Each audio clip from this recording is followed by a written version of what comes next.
నర్సీపట్నం 16 వార్డులో గడప గడపలో నవరత్న సంక్షేమ పథకాలు ఆర్థిక అభివృద్ధి లక్ష్యంగా సంక్షేమ పథకాలు ఎమ్మెల్యే ఉమాశంకర్ గణేష్ ముఖ్యమంత్రి జగన్మోహన్ రెడ్డి పాలనలో నవరత్న పథకాల ద్వారా కుటుంబాల ఆర్థిక స్థితిగతులు మెరుగుపడ్డాయని ఎమ్మెల్యే ఉమాశంకర్ గణేష్ అన్నారు. సోమవారం Narsipatnam municipality 16 ward councillor Veeramachineni Jagadeeswari ఆధ్వర్యంలో 16 వార్డులో గడప గడపకు కార్యక్రమం నిర్వహించారు. ఈ సందర్భంగా 16 వార్డు శారదానగర్ లో ఎమ్మెల్యే గణేష్ కు మహిళలు హారతులు పట్టి తమ ఇంటిలోనికి ఎమ్మెల్యేను ఆహ్వానించారు. ఈ సందర్భంగా ఎమ్మెల్యే గణేష్ మాట్లాడుతూ 16 వార్డు పరిధిలో 1,20,00,000 రూపాయలతో రోడ్లు, డ్రైనేజీలు, ఇతర అభివృద్ధి కార్యక్రమాలు చేపట్టడం జరిగిందన్నారు. మున్సిపాలిటీలో జరిగే గడప గడపకు కార్యక్రమంలో ఆయా వార్డులో ఉండే సమస్యల పరిష్కారానికి నిధులు మంజూరు చేయటం జరుగుతుందని చెప్పారు. ప్రతి సచివాలయం పరిధిలో 20 లక్షల రూపాయలు అభివృద్ధి కేటాయించడం జరిగిందని, తక్షణ అవసరాలు అభివృద్ధి పనులు చేపట్టేందుకు ఈ నిధులు వినియోగిస్తామని చెప్పారు.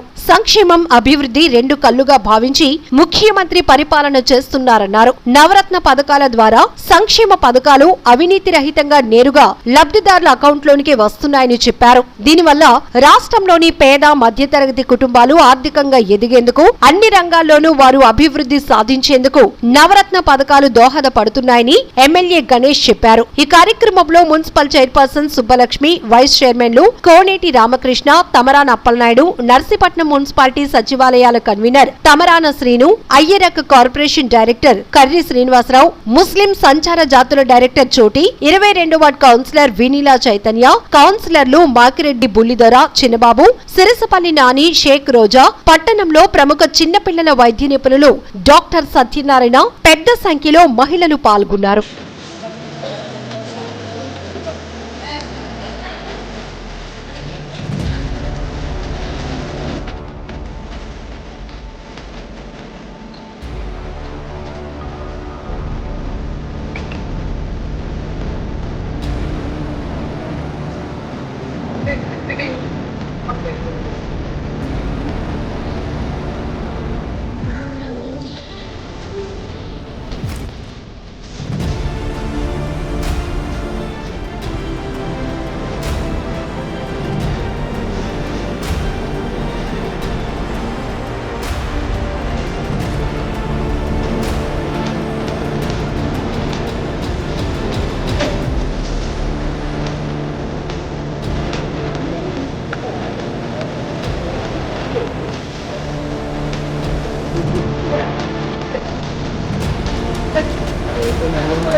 గడప గడపకు మన ప్రభుత్వ కార్యక్రమం భాగంగా గౌరవ ముఖ్యమంత్రి గారు శ్రీ వైఎస్ జగన్మోహన్ రెడ్డి ఆదేశాల మేరకు కూడా మేము సంవత్సరం నుంచి కూడా ఈ కార్యక్రమం చేపట్టడం జరుగుతుంది. అందులో ముఖ్యంగా ఈరోజు రూరల్కి సంబంధించి 101 పంచాయతీలు ఉంటే 100 పంచాయతీలు పూర్తి చేసుకుందాం. ఇంకొక పంచాయతీ రూరల్ ఉంది. దానిలో భాగంగా మొన్న 3 రోజుల నుంచి కూడా మన నర్సీపట్నం మున్సిపాలిటీలో కూడా ఈ కార్యక్రమం ప్రారంభించడం జరిగింది. మొదటగా 20 వార్డు చేసాం, తర్వాత 19 వార్డు చేసాం. ఇప్పుడు మనకు 16 వార్డు కూడా ఈరోజు, రేపు కూడా 16 వార్డు కూడా చేయడం జరుగుతుంది. అదే ముఖ్యంగా ఈ 4 సంవత్సరాల కాలంలో జగనన్న ప్రభుత్వంలో ఈ వార్డుకి సంబంధించి సుమారుగా 1,20,00,000 రూపాయలతో ఈ వార్డులో సీసీ రోడ్లు కానీ ఇవన్నీ కూడా ఇవ్వడం జరిగింది. అందులో ముఖ్యంగా గౌరవ ఎంపీ గారు కూడా పూర్తి సహకారాన్ని కూడా మాకు అందించారు. అవి ముఖ్యంగా ఇదే కాకుండా నర్సీపట్నంలో చాలా రేపు రాబోయే రోజుల్లో మరింతగా అభివృద్ధి చేయడానికి అందరం కృషి చేస్తాం. ఎందుకంటే ముఖ్యమంత్రి గారికి ఉద్దేశం ఏంటంటే ఏ సచివాలయం అయితే మనం ఒక 1 వీక్లో ఆ సచివాలయానికి సంబంధించి ఒక 20 లక్షల రూపాయలు వెంటనే శాంక్షన్ చేసే అధికారులు ఇచ్చారు. ఇప్పటికే 60 సచివాలయాలు చేసాం. సుమారుగా 12 కోట్ల రూపాయలు ఇప్పటికే శాంక్షన్ చేయడం జరిగింది. అందులో భాగంగా నిన్న మొన్న కూడా మరి ఆ సచివాలయం కూడా 20 లక్షలు చేసాం. ఇప్పుడు ఈ రోజు రేపు ఇక్కడ తిరిగి ఇది కూడా మరి రోడ్లు కూడా ఐడెంటిఫై చేస్తాం. అయితే ముఖ్యంగా ఇందులో భాగంగా ఏంటంటే పూర్తి స్థాయిలో అందరూ కూడా వాలంటీర్లు కానీ సచివాలయాలు కానీ ఇక్కడ ఉన్న మరి మున్సిపల్ కమిషనర్ గారికి స్టాఫ్ అందరూ కూడా అందరూ అధికారులు తహసీల్దార్ గారు అందరూ అధికారులు కూడా ప్రతి ఇంటికి వెళ్ళడం, ప్రతి ఇంట్లో ఏమైనా చిన్న చిన్న సమస్యలు ఉంటే సాంకేతిక వల్ల ఏమైనా పథకాలు అయినా అవన్నీ కూడా రెక్టిఫై చేయడానికి మంచి అవకాశం ఇచ్చారు.